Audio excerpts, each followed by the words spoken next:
और राजस्थान में सचिन पायलट के बगावती तेवर से सरकार मुश्किल में भी कहीं कहीं नजर आई और सत्ता बचाने और नाराज पायलट को मनाने की जो कवायद है उसमें कांग्रेस जुटी हुई नजर आ रही है। और उस वक्त में राहुल गांधी जो है वो दार्शनिक अंदाज में नजर आए। शारिक, कल उन्होंने 2 ट्वीट कर इशारों में राजस्थान के घटनाक्रम को लेकर बात की।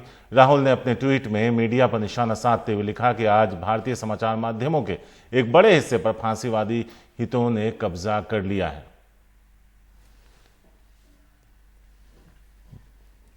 उमा शंकर सिंह हैं इस मामले पर सारी बात करने के लिए, लेकिन उससे पहले वो जो पूरी ट्वीट है वो एक बार पढ़ देते हैं अदिति। जी, हम एक बार आपको बता देते हैं राहुल गांधी ने क्या कुछ ट्वीट किया है। उन्होंने लिखा है कि आज भारतीय न्यूज मीडिया के एक बड़े धड़े पर फांसीवादी हितों ने कब्जा कर लिया है। टीवी चैनलों, व्हाट्सएप फॉरवर्ड और झूठी खबरों से नफरत भरी कहानी फैलाई जा रही है। झूठ की ये कहानी भारत को बांट रही है। उमा शंकर सिंह है हमारे वरिष्ठ सहयोगी जो कांग्रेस लंबे वक्त से कवर करते रह रहे हैं। सीधे उनके पास चलते हैं। उमा, कमजोरी कहां है? क्योंकि एक राज्य के बाद दूसरा राज्य के बाद तीसरा राज्य, अगर इसकी जिम्मेदारी बनती है तो टॉप नेतृत्व की ही बनती है कि वो अपना कुनबा नहीं संभाल पा रहा। ऐसे में इस तरह के दार्शनिक ट्वीट्स। जी देखिए, लंबे समय से विचारा जा रहा था कि राहुल गांधी को भी कुछ मन की बात की तरह का कोई कार्यक्रम लेकर आना चाहिए था। शायद ये उसी दिशा में एक कदम है। क्या डिटेल है वो कांग्रेस पार्टी या राहुल गांधी के कार्यालय की तरफ से शेयर नहीं किया गया है। वो शायद एक सरप्राइज एलिमेंट के तौर पे इसको लेकर आना चाहते हैं। तो जब वो लेकर आएंगे तो उस पर बात करेंगे कि क्या कुछ वो कहते हैं। लेकिन जो अहम सवाल आपने पूछा वो ये है कि एक के बाद एक राज्य जो है वो ढहता चला जा रहा है और हाईकमान जो है उसकी तरफ से कुछ ऐसी सुगबुगाहट नजर नहीं आती।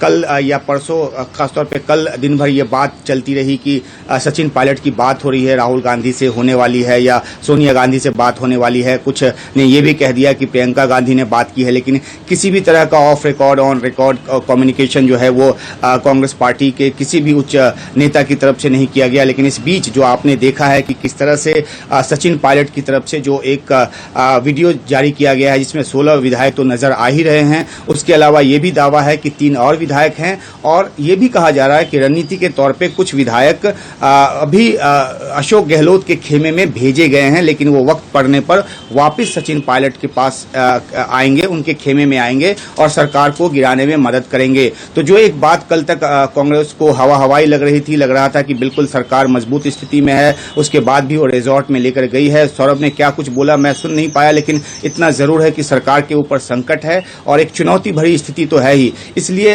विधायकों को रिजॉर्ट पर लेकर जाया गया है, जहां पे आज फिर से एक सीएलपी होगी।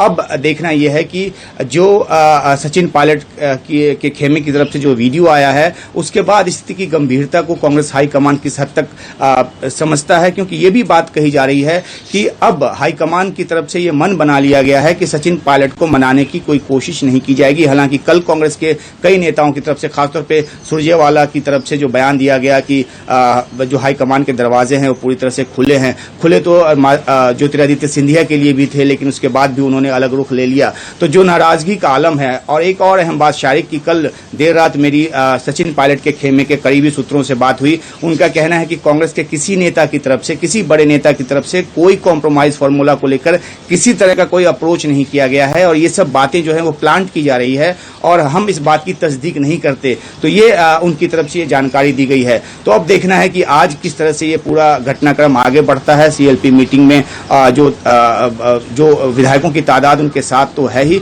उसके अलावा भी दावा किया जा रहा है कि जो इस तरफ है वो उस तरफ जाएंगे, उसी तरह दावा ये किया जा रहा है कि जो उस तरफ है इस तरफ आएंगे। तो आज पूरे घटनाक्रम पे नजर रहेगी अदिति, शारिक। बिल्कुल उमाशंकर, और हम लगातार आप पर आते रहेंगे क्योंकि ये घटनाक्रम जो है उसकी सारी जानकारी जो है वो हम तक आप ही पहुंचाएंगे। तो देखते हैं कि सचिन पायलट को जोड़े रखने के लिए क्या कोई फॉर्मूला लेकर आती है कांग्रेस, या जिस तरह से उमा कह रहे हैं कि कोई खास अब मनाने की कोशिशें सचिन पायलट को की नहीं जा रही। तो देखते हैं आज किस तरह से करवट लेती है राजस्थान की राजनीति।